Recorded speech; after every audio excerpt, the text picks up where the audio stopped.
Okay, welcome back to America's Home Cooking. All right, they are toasted and crunchy, as you can see.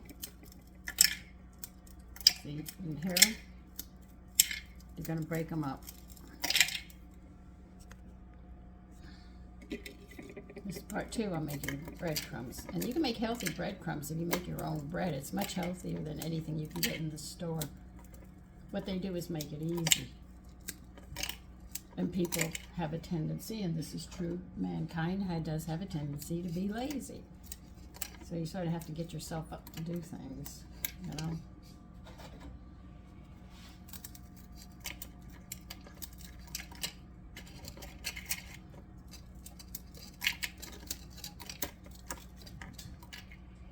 Well, I did not mean to do that.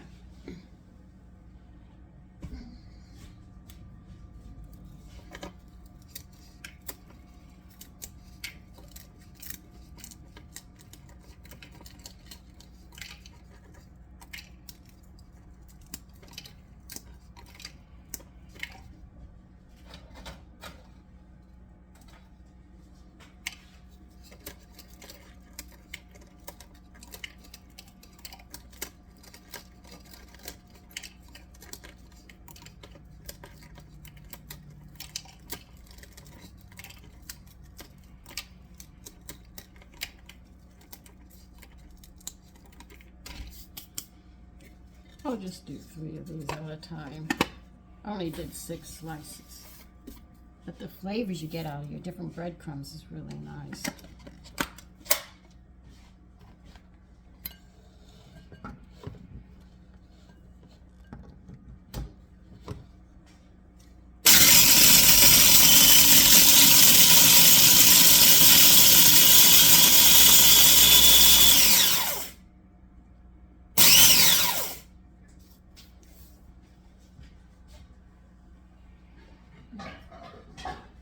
Now, just in case some of the breadcrumbs are a little large, we're going to sift these. Where's my sifter?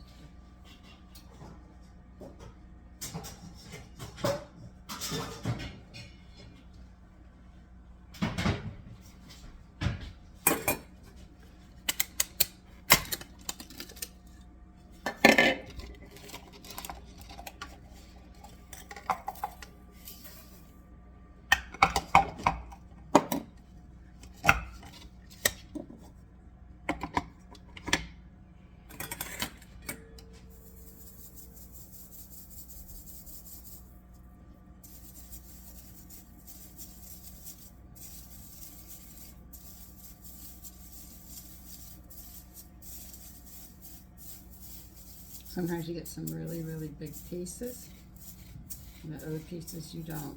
That's what I'm checking for right now. I've already made breadcrumbs.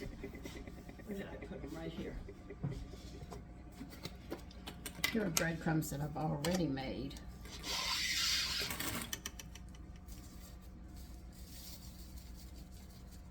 You see?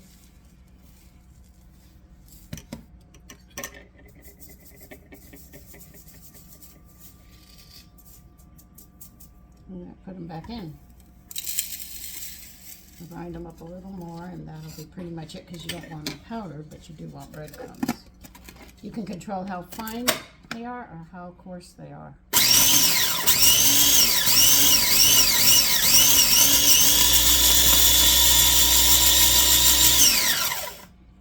Yeah, I like mine like this. So you have a multiple choice how you want them. That's how I want mine.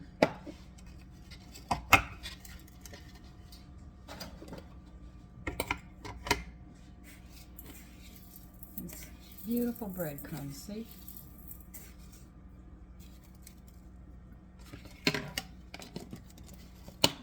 You want them finer, you get a fine mesh, and you just sit there and strain it.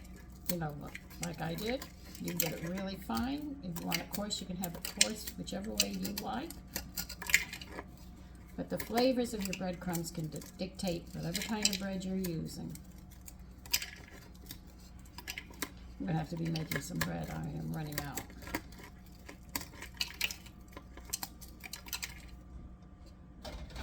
I think I want to use sugar cane bus that I made. See how it comes out. It's not sugar sweet like the white sugar we use or brown sugars, but it is sweet, and I want to see how it works with the yeast. So I'll be trying that too.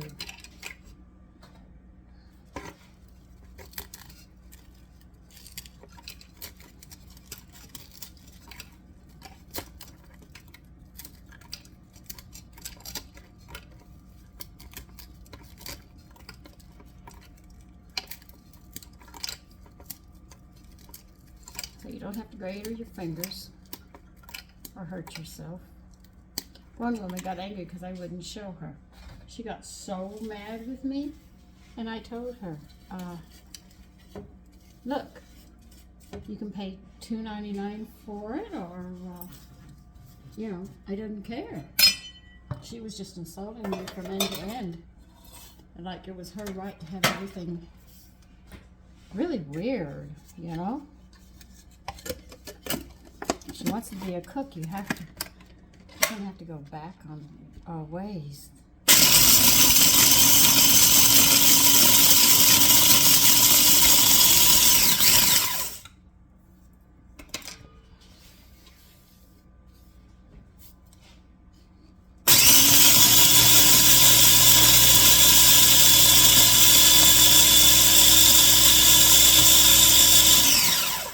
Be careful you don't pack it too tight with a lot of bread before you grind it, because if you do, you will find that it will get stuck underneath the blade.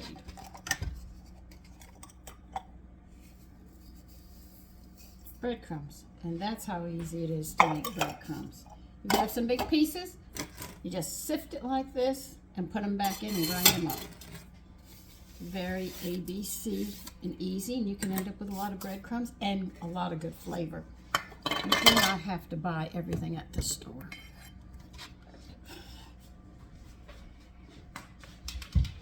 See, if my mother didn't have breadcrumbs, she wouldn't do this. My grandmother would. And she'll make her breadcrumbs. I know my grandmother.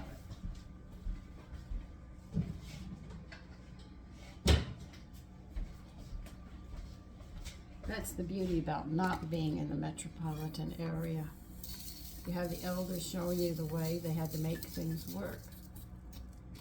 So now, instead of letting them sell me the bread that they want to sell me and having flat breadcrumbs, anything else, it's very easy. Now, if you want Italian breadcrumbs, you sit there and make your breadcrumbs, right? Then you take the Italian seasoning, you know, the jar that says Italian seasonings, put it in there.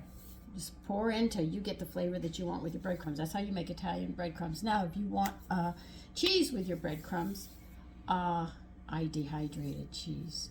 But you take Parmigiano cheese that's already grated and stuff, throw it in there, mix it up, then you've got the Italian cheese breadcrumbs. That's all it is to making breadcrumbs. And when you make your own bread and you use all these different flavors, you're surprised at what you get. Okay, so listen, you take care. I've got to get ready to do a live because we're making fish cakes. I know everybody's waiting for me because it's 6 o'clock and I'm usually doing it at 5. So take care. Bye-bye.